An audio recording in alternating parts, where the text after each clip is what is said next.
Ah, shit! Shit, what's up? What fucking month is it? Chill out, why are you looking at the calendar for? Look, dude! It's September 2019!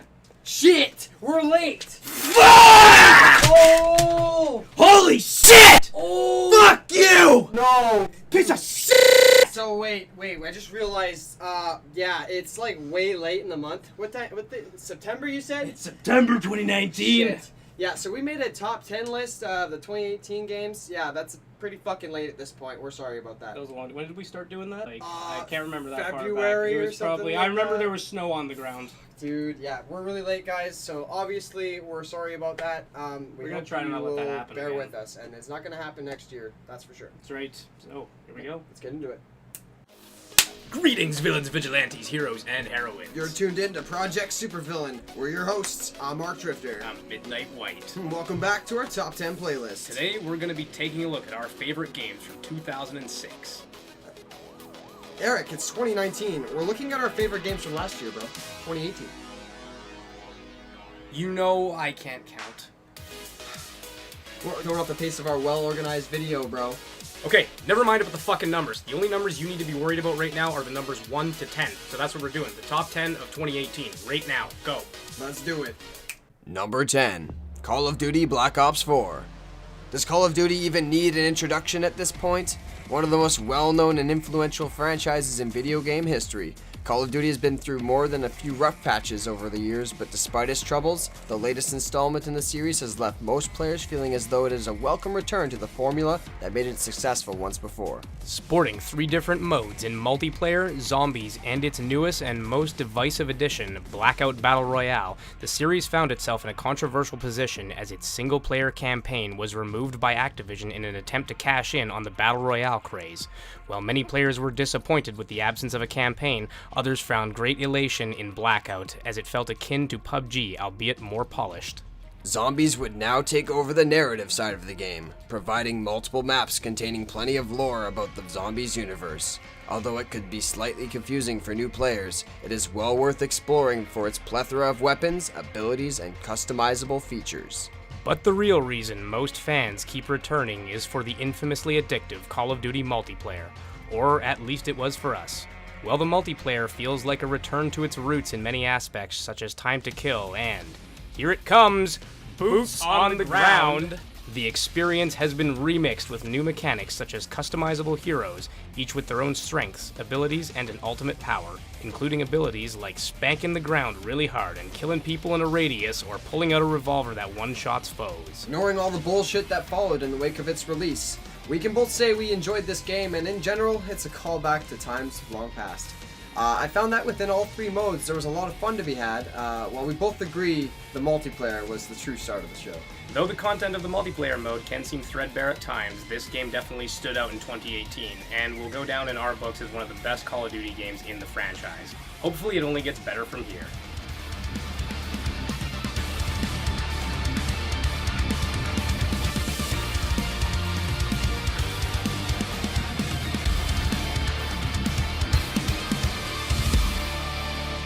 Number 9, Far Cry 5. Whether it's trying to make a statement or not, Far Cry 5 has quite a lot to say about the times and the world we live in. Sometimes it communicates in subtle, calculated, often entertaining ways, and other times by shooting you point blank with a message more blunt than an atom bomb. Either way, it is, in our opinion, the most compelling Far Cry game since Far Cry 3 back in 2012, and with Far Cry 5 spawning the spin-off New Dawn, the series looks to continue forward and provide more awesome Far Cry experiences. In this 5th installment in the franchise, you'll take on the role of the mute protagonist known as the Deputy, battling against Joseph Seed, a religious cult leader, and his funky bunch of fuckfaces who are currently wreaking havoc across fictional Hope County, Montana. And you need to kill them. Pretty straightforward. Easy. Make you get up early for church? No one likes getting up early for church. An FPS RPG hybrid, the gameplay is versatile and varied. You'll be shooting on foot, driving vehicles and flying planes, riding zip lines, and using the now signature wingsuit as you traverse the lush open world. Shooting feels satisfying as ever, with plenty of firearms to make use of, and the many ways in which they can be upgraded will change their properties, allowing you to customize your loadout to your liking. Over the course of the game, you will be tasked with saving the county, which will include completing main story missions given to you by the various NPCs you will interact with, as well as doing side missions and activities which litter the map in typical Ubisoft fashion. As always, players have a choice as to whether to enter the battle silently and unseen, or to lob a couple nades the enemy's way and get busy killing. Aside from all of the carnage and mayhem in the game, it does sport some leisure activities to complete, but most are unmemorable and you likely will not spend too long on any of them. We've played this game on stream before and had a fun time with it, despite some of its rough edges. Though the formula has changed slightly and some aspects have been tweaked, under the hood it's the same great Far Cry experience we've had for the past few main installments. While things could do with some updates to shake up the foundations a bit, the fundamentals are solid and will keep you coming back, at least until you complete the main story. Sometimes a bit tedious, sometimes a bit stupid, but always a good time. Far Cry earns its spot on this list for being absolute nonsense, but fun as hell.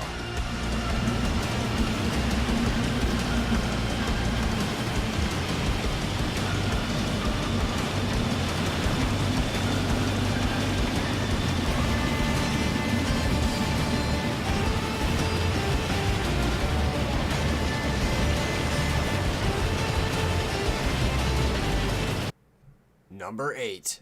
Deltarune. You are a genderless protagonist named whatever the hell you feel like that has fallen into a dark world and must use the power of friendship and classic turn-based combat to return home. We use the word combat lightly because you have the option to use combat in this game as with its predecessor, Undertale. This means you can go this whole game using dialogue to diffuse or escape confrontation, which can often lead to hilarious situations and precious interactions. The characters and the music are what bring this game to life. Each personality and each song leaves something to be remembered. Though the creator Toby Fox has gone on record to say this game is not set in the Undertale world, which is vague to say the least, the statement has a lot of fans questioning its validity. This game was a welcome surprise that I personally believe was a small teaser of what's to come in the future for Toby Fox fans. Seeing as the game was roughly 2 hours long, it definitely left me, and I'm sure many others, craving more. It's her! Where's Susie? You mean the purple girl? You fools! You're too late to stop me! What did you do? It was so simple! She beat me up, so I ran away! That's a bit anticlimactic. Number 7. Warhammer Vermintide 2. Did you like Left 4 Dead? Do you like Warhammer? We've got the perfect game for you. Enter the grimdark universe of Warhammer, where war is the only certainty, and hope hangs by a thread as you and your companions fight against the endless hordes of chaos to cleanse the world of their blight and ultimately preserve humanity. As in Left 4 Dead, there are both a variety of characters to play as and a variety of enemies to fight. Taking things a step further with multiple RPG elements, this game also implements distinct classes with their own abilities and ultimate powers, in-depth character personalities and dialogue, as well as a loot system with character-specific loot and the only good loot boxes to ever be seen in a video game. Ever. Combining all of this with frantic and grueling combat against innumerable hordes of enemies, as well as a few special enemies and bosses, Vermintide 2 creates a monumental challenge that is remarkably rewarding and satisfying to play through time and again, even for veteran gamers. So, having been a Warhammer fan for many years and playing tons of Left 4 Dead 2, there was no way that I could pass up the opportunity to play something that combined two of my favorite things in the universe. It's been kind of hard to stay invested in this game at times, but it has provided me with some amazing cooperative experiences. The atmosphere is incredible, it's intense gameplay, it's rewarding, it's given me unforgettable moments, and it just keeps me coming back every time, just like a gimp on a retractable leash. Oh shit! Hi guys. Eric, go back! Oh fuck! Okay, this So area coming up is a big beastman burst. So what we're gonna do is in this entrance area up ahead, we need to go out and to the left as fast as we can. Where's the totem? So that's Above I us, see him. if you can shoot with It's it. behind us. Yep. I got it. Keep coming forward, keep coming forward. Yeah, get I'll out. hang grain you out, keep going, and keep to the left and get to the left wall up here. Many Oh, chargers. I Another charged one. already. Okay.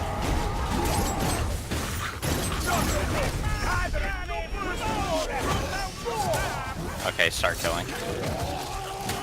Flamethrower. Good. Number 6. Detroit Become Human. Player agency is a cherished thing and can immerse you into the games you experience on a whole new level. Detroit Become Human delivers just that in this single-player narrative experience as you guide 3 unique androids through 2038 Detroit on an odyssey to discover their humanity. This game makes our list due to a variety of reasons. First reason. Connor. Second reason. This game puts you into the shoes of 3 different characters, allowing you to experience the android uprising from multiple perspectives, investigating the sprawling levels and interacting with other characters with expansive and complex dialogue. When things become heated, you will use QuickTime events in clever and innovative ways that keep the action interesting through the entirety of your playthrough. Oh yeah, third reason. Each of these perspectives features a gripping story along with powerful and meaningful character arcs. Not only will your decisions impact the stories of the 3 main characters, but also the fate of Detroit itself. All of this combined makes for one hell of an entertaining time. Unfortunately, when we streamed this game, we fucked it up. Really bad. There will come a day when we will reclaim our balls and we will attempt it again, but not today. Knowing that we got a bad ending and still love this game just goes to show how great it truly is. If you've played a Quantic Dream game in the past, you know that despite a few flaws here or there, the charm of these games is not often matched by almost anything else in its genre. We're in this world where androids seem to be helping out society. They have these weird, like, glowy things, kind of like one of these here. You guys ever wonder how I do all my frickin' editing? I frickin' wish. There is no shortcut in reality. Number 5. Super Smash Bros. Ultimate. I think everybody's familiar with Super Smash Bros., so we'll keep this explanation brief. Your job is to kick the shit out of everybody. So, pick your favorite Nintendo character and Wait. It's not just Nintendo, man. There's more? Hell yeah, we've got Cloud, we've got Solid Snake, we got Sonic the Hedgehog, Simon Belmont, and many more. With a star-studded cast, you're gonna have a fun time playing through the many different game modes in this game, including a story mode, classic mode, a tournament mode, and many more, obviously including local multiplayer, up to 8 players, and online. Each mode has plenty of fun to offer. In multiplayer, you have a plethora of options to customize your fight, whether it be changing to one of the over 100 plus maps, or customizing what items appear to turn the tide of battle. There are even different modes within multiplayer called Special Smash, where you can play as giant characters or in slow-mo, low gravity, and more. Online offers multiple ways to play as well. If you want to take things seriously, there's a ranked mode, but there are plenty more casual options to enjoy. World of Light story mode isn't what you might be expecting.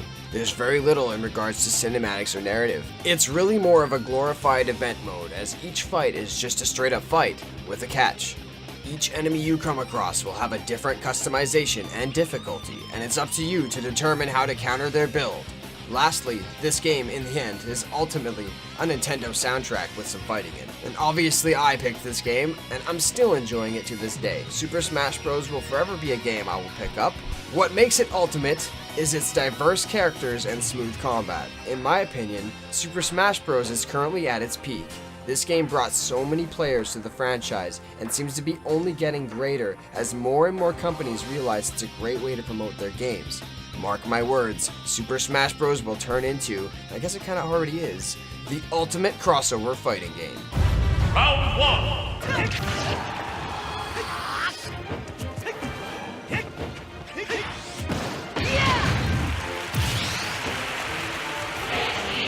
How is that 47? Number 4. Red Dead Redemption 2. How much immersion is too much for video games? Though a fantastic game, Red Dead Redemption 2 rides the line between realism and redundancy, preventing it from being higher on the list. Taking place years before the events of Red Dead Redemption 1, we are introduced to Arthur Morgan, our new protagonist. It's made clear from the very beginning that Arthur Morgan is not a protagonist of virtue, but rather one consumed by his vices and who leads a rather dubious life as an outlaw. But Arthur is not a lone outlaw. He is surrounded by the endearing cast of misfits and miscreants that make up the Vanderlinde gang, consisting of many new faces and a few familiar ones from the previous game. But all is not well within the ranks of this band of friends? Sometimes. With disagreements and infighting rampant in the gang, plus outside pressure from the law and rival gangs, you will struggle alongside your crew to hold everything and everyone together as it crumbles around you. If you've played the previous game, expect nothing less, as almost everything is improved upon in the sequel. I mean prequel. Sequel? Prequel? Prequel? With a gameplay style similar to GTA 5, this third-person action-adventure will feel very odd in that special GTA way, but familiar and natural. Riding horses feels improved as well, with faster and more responsive controls, which is made effortless if the player chooses to engage the cinematic camera. An interesting feature from GTA that unfortunately never worked there is almost perfected in this game. Each angle and shot lends a strong cinematic appeal to scenes as it allows you to truly take in the beauty of the game. However, big however, do not trust the cinematic camera. The moment you leave it alone with your best horse, it will find the nearest convenient option to murder said animal and leave you stranded. Over the roughly 60 plus hours you'll spend on the main story and side missions, you'll unravel the compelling narrative of the fall of the Vanderlinde gang and be emotionally twisted and torn as you find yourself in the middle of two clashing worlds. But, being the massive game it is also host to countless other side activities and dialogues you can discover as you explore the heart of cowboy country. Of course, no self-respecting gunslinger would be caught dead without a decent selection of firearms, and Red Dead Redemption 2 delivers in the guns department.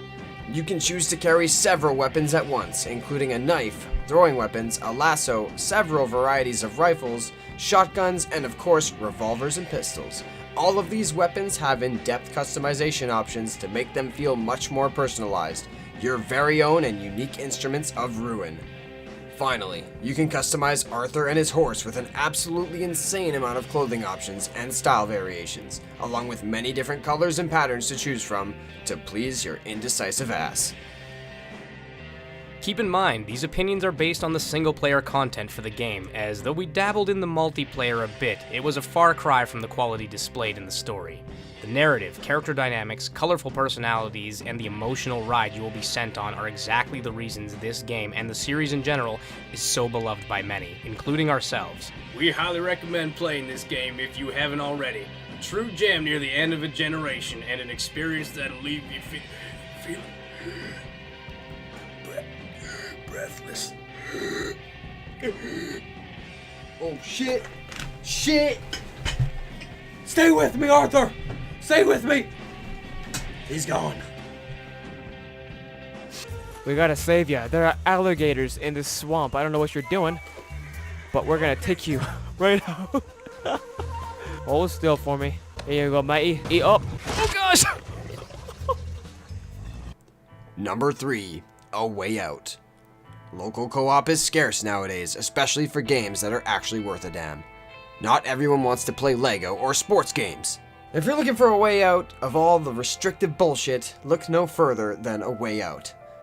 Generally, when most gamers see a game published by EA, they immediately suffer from PTSD and horrible nightmares. However, the fact that Electronic Arts was incredibly hands-off with the development of the game shows in its stunning cinematic quality, superb writing, and overall complete and polished gameplay. Incarcerated for their involvement in events yet to be revealed, you and a friend will play as Leo and Vincent. While being typical character archetypes, they suit their roles well, and you will find yourself invested in each of their personal dilemmas as they work together to escape not only the prison, but their own misdeeds. The story will take some unexpected twists that can seem quite jarring, but nonetheless, you will feel compelled to press on. All experienced from a third-person perspective, the simple explanation of this game is that it is basically an amalgamation of minigames strung together seamlessly with the plot. These will include stealth scenes, quick-time events, driving, shooting, and a variety of fun versus minigames in which you and your friends can compete against each other, such as like arm wrestling. Though a brief experience, clocking in at around 4 to 6 hours, it's a rather short game, but incredibly fun, enjoyable, well-designed, and cohesive throughout. It feels as though you're playing through a well-directed movie, except you get that couch co-op experience that you know you've been missing in your life. Another game we've played on stream, this one made the cut for a Let's Play series on our YouTube channel as well. Check out the links below. and continues to be one of our prime examples for co-op done right. With so many games wanting constant online connections to facilitate any multiplayer and split-screen co-op becoming increasingly rare, A Way Out is a game you won't want to miss out on, as it delivers something sorely lacking in the AAA gaming scene at the moment. Does the absolute mad lad himself, Joseph Fuck the Oscars Ferris, plan on giving us more amazing co-op experiences like A Way Out? We hope so, because we're telling you, if you play the game from the beginning to the end, yes. And you see what it is, it's impossible you don't like it. He's gonna cut me. Oh shit. Uh-oh. Okay, we got backed in here. Where the fuck are the cops? I'm gonna call the cops. Oh, I'm getting the shit beat out of me. Oh god. I really don't want to get stabbed. Number 2, Spider-Man. Spider-Man, Spider-Man, sure to please all the Marvel fans. DLC, yes baby, shut up and take my money. Look out, there'll be a number 2. Woo! Spider-Man finally gets the treatment he deserves with a fantastic game at long last. Heavily inspired by the Batman Arkham series, Spider-Man is both familiar yet fresh, with gameplay that you may well already be accustomed to, but with enough tweaks and overhauls to make each system in the game its own unique thing.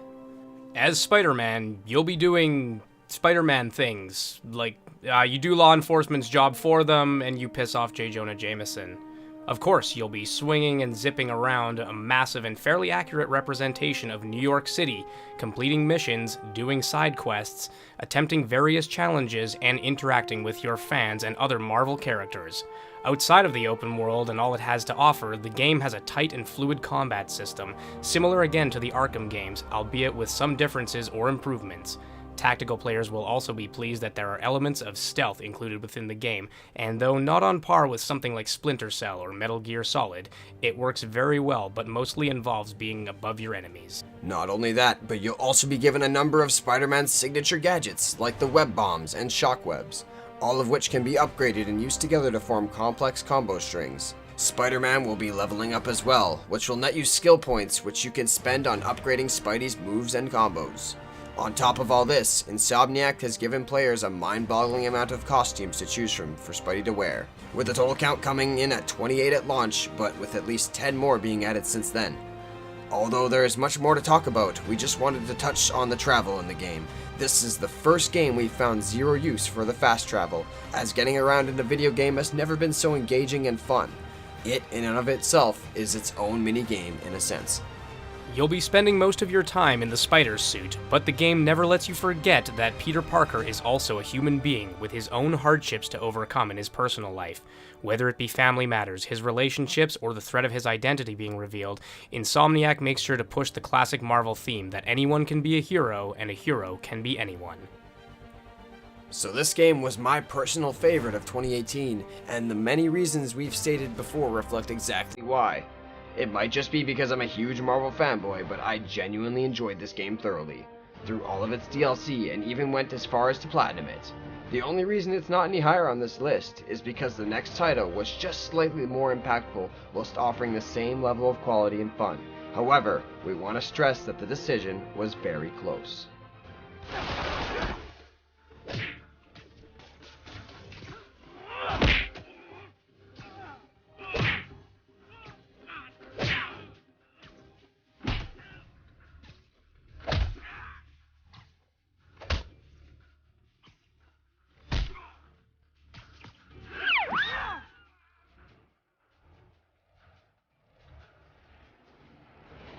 Now I just need to wreck the jammer.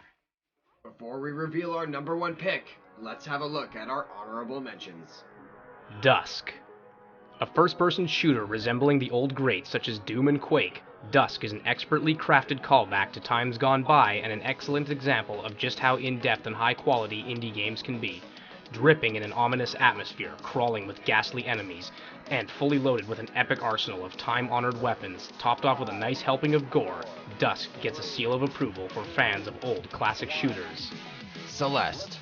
This might be the only platformer on our list. This game delivers in both fun and addicting gameplay, as well as providing a decent challenge for the veteran gamer.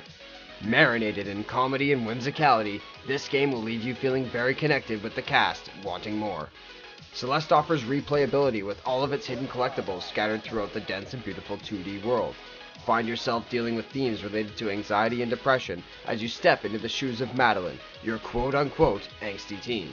Unravel the mystery that is your own mind as you scale a giant mountain in hopes of making it to the top and conquering your fears. Monster Hunter World.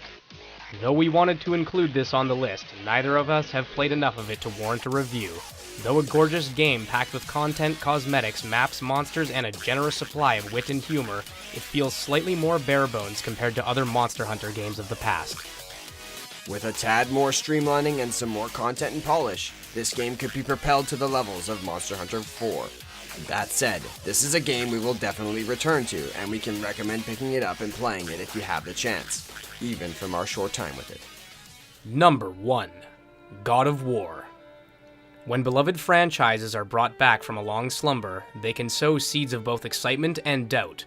Thankfully, in the last few years, most of these reimaginings have been successful, with games such as Doom back in 2016, or even this year's Resident Evil 2 remake. Classics from previous generations of gaming are making a resurgence in the best way possible, and God of War is no exception. Taking place decades after God of War 3, God of War brings us to the Norse land of Midgard, where Kratos has lived a much more quiet life in the woods with his wife, Faye, and son, Atreus. After the death of his wife, Kratos and his son set out to fulfill Faye's final wish, to have her ashes scattered at the highest peaks in all the lands. Their goal is clear, but accomplishing it will be no easy feat, as they are beset on all sides by the dangers lurking Midgard. Draugr, trolls, reavers, and evil creatures are among some of the dangers they will face, but most formidable of all are the new antagonists, Baldur and the Nordic Aesir gods. Boy, we really love our third-person games, because this is another one. Like many others on this list, it features strong cinematic elements that are much more prominent than in most games of the genre, highlighting the action perfectly. Say goodbye to jarring loading screens, as the game is played entirely in one take, with the camera never cutting or obfuscating the action, which lends to both its immersion and continuity. God of War's new reworked combat system is where the intensity and the ferocity of the game really shine. While Kratos can now use devastating unarmed attacks, Kratos' new weapon, the Leviathan Axe, is a worthy and versatile successor to his previous weapons. Before too long, you'll be rending hordes of enemies in a fluid yet furious fanfare of blades, blood, and brutality. Classic weapons from previous God of War games also make a comeback here, including the Guardian Shield and Kratos' signature weapons, the Chaos Blades, which have been overhauled to translate to the new combat system and have never felt so satisfying to use. Each weapon has a light and heavy runic attack which provides extra damage, as well as magical or elemental buffs. Lastly, pieces of armor can be found throughout the game, buffing Kratos' stats and levels, with all of it able to be upgraded in different ways. But even with all of this at his disposal, Kratos' greatest asset is his son, Atreus. For the first time in a God of War game, Kratos is no longer running solo. This time, accompanied by Atreus, the best AI companion in a game in recent years. The incredibly efficient and precise AI handling the action of Atreus manages to make him feel human and responsive at all times, seamlessly blending his actions into the gameplay, with many of his strengths and abilities complementing Kratos. At any time, the player can also command Atreus, either through the numerous contextual actions he can interact with, or in combat to dictate Atreus' target. All of this makes Atreus feel like an actual asset, rather than a glorified escort quest. Deviating from its linear roots, God of War has a fairly sizable world for you to roam, consisting of 6 unique realms, featuring carefully crafted areas which are interconnected to encourage exploration as a sort of semi-linear hybrid, a huge topic of debate among fans of the game.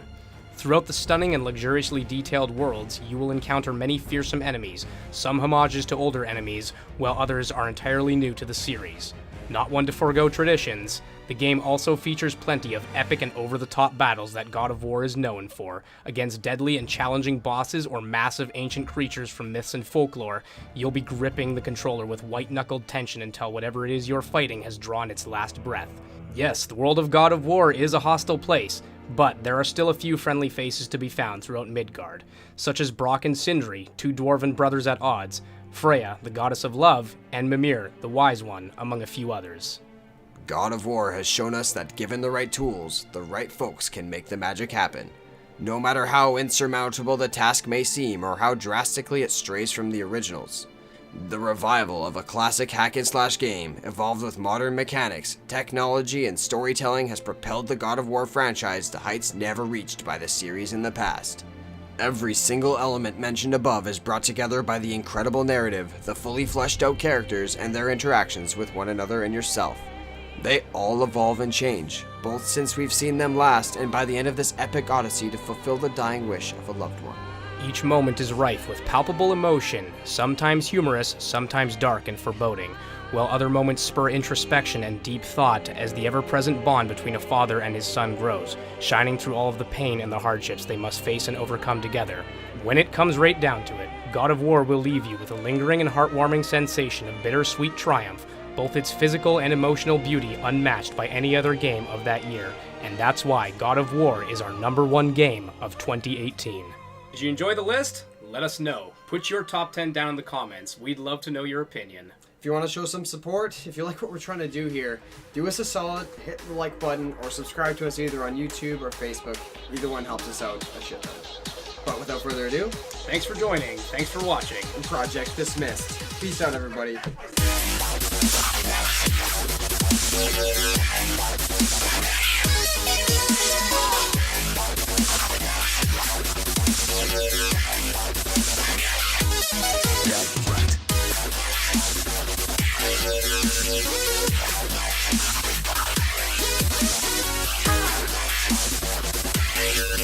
back.